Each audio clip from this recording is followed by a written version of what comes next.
Welcome.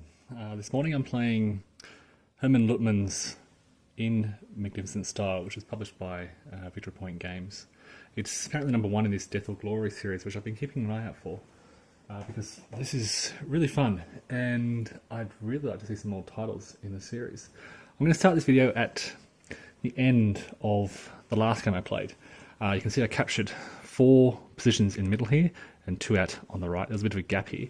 This gave me a score of about 86 points, which, according to the rulebook, is a bit of a draw, a setback. Pickett's charge rattles the Union Army and is well chronicled in newspapers on both sides of the Mason-Dixon line and so forth.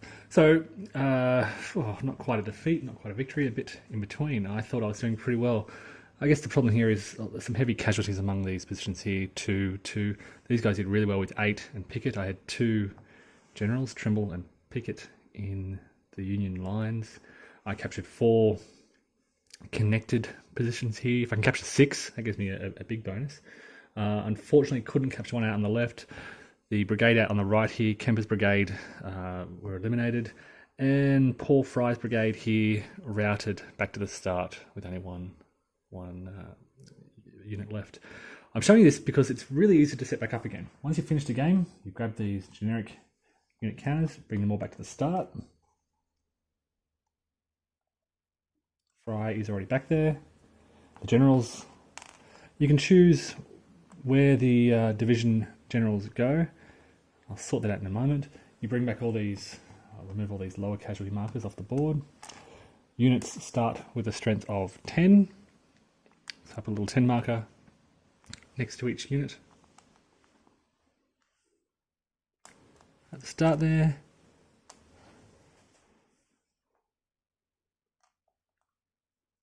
Bring back their done and rallied markers.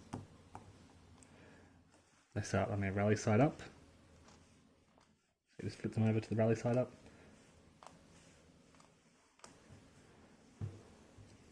And the Confederates are now set up and almost ready for their charge. The Union positions are pretty straightforward. You just put a 5 marker in each space at the end of these rows.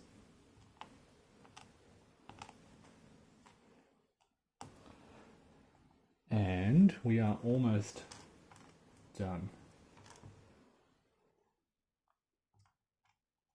Now, one of the first decisions the Confederate player, well, it's only a one-play game, that the Confederates make is they draw 10 of these fire chits. These are -1 SV. This reflects Confederate fire on these Union positions. And this can kind of guide where they want to push their attack. I like to spread mine out pretty evenly,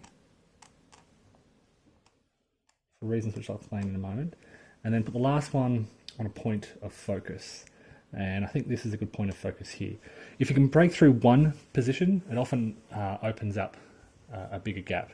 So if we can focus on Fry's brigade as our focus brigade, with Lawrence's brigade in Garnett's brigade sort of supporting, and hopefully open up like that. This is the hardest area to capture. This is the bloody angle. Units in this red area suffer +1 hit. There's a deeper red zone. They have further to travel. These units here are also behind a stone wall, which gives them a +1 defense point. We are set up. I'm just going to adjust. We'll have Pickett starting next to Fry here. So Trimble and Pickett can work together. And we'll have Pettigrew starting up with Lane's brigade. The way the game works, it is a solitaire game. Push your luck. You roll 2 die and... Sorry, we should start at the top. First thing is unit activity. You draw a blue, implement a blue chit. There's nothing on the first turn. Then we effectively start the game. Follow me, assign generals. I've done that at the start.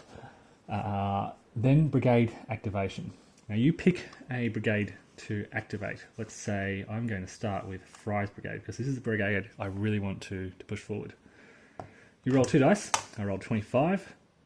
I consult this chart.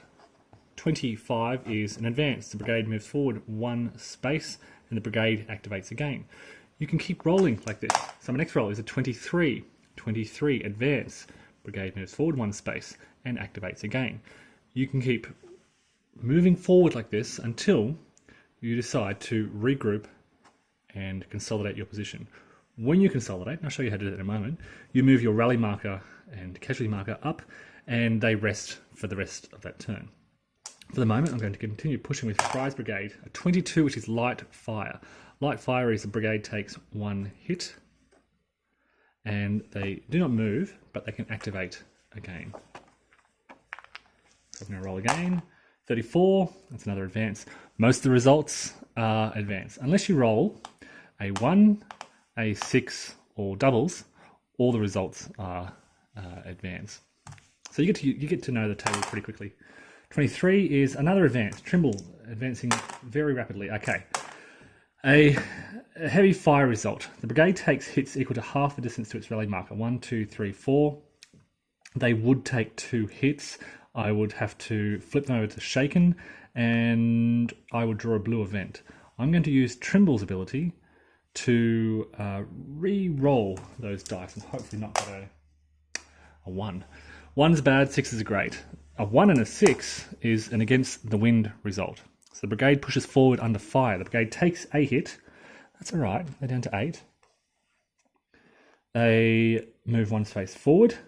They can enter an obstacle. These are obstacles here. Other obstacles are placed. The Union position is also an obstacle, I think. I then draw 1 blue and 1 grey chit. So the game comes with a series of these counters, chits, which represent blue side Union events, grey side Confederate events. I'll draw blue first. This is a fallen officer's obstacle. So it must be placed in a space in front of a Confederate in any zone. Well, I'm going to place it in front of those because they're going to stop here now. I then draw a grey event, which is keep up men, the brigades. Furthest from a Union position. This is great to get at the start. So all brigades furthest from a Union position immediately move forward 1 space, even across obstacles.